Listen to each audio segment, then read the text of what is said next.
निहाती भाव तीन दल से मानसिक स्तर में कमर कषिकी लड़ई प्रस्तुत होती।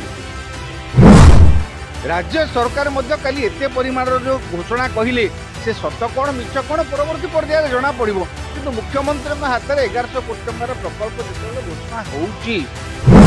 कांग्रेस दम लगे दी काली मोटरसाइकिल रैली बाइक रैली विराट रैली कर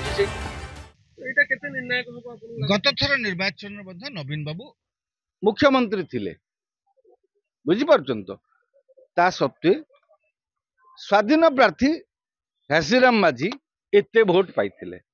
बुझंतु देयर इज सम लोकंक भितरे किछि ना कोउठी गोटे असंतोष अछि आपण संपूर्ण भाव में कहि परिबेन कागु सैटिस्फाई एबे भी सेमती सरकार कार्यक्रम करूछंती 15 मास भितरे सरकार किछि कार्यक्रम करिछंती एबे भी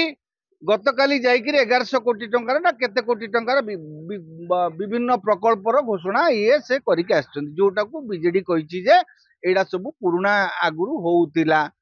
हां एगुरु हेइतरा किछि नूतनत्व नाही हां ये केवल निर्वाचन से तांकर अभियोग करिछंती तेणु सरकार तांकर वर्तमान संजोग देखंतु गतकाली 4टा बेले निर्वाचन घोषणा हला गतकाली सकाळू बात एटा गोटे जल्दी मुख्यमंत्री कार्यक्रम हला सी नुआपड़ा जाकि सभा करके आसिले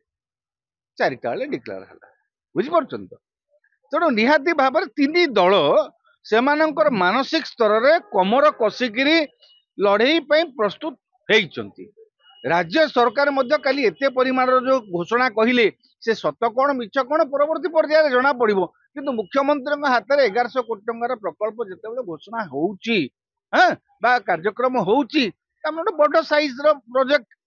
तेणु से कहीं होउची लोक आकर्षित करने भोटर को आकर्षित करने बीजेपी दम लगे देछि कांग्रेस दम लगे देछि काली मोटरसाइकिल रैली बाइक रैली विराट रैली करिछि बीजेडी दम लगे देछि ता स्थिति को बजाय रखिया निहाती भाव में आज्ञा तीन दलर एटा गोटे मर्यादार प्रश्न तीन कांग्रेस डिसिडेंस नहीं कारण घासीराम माझी तांकर प्रार्थी बीजेडी रे तो घोषणा हो सारी बीजेपी क्या प्रार्थी करुच्ची सेटा देखा बाकी रहा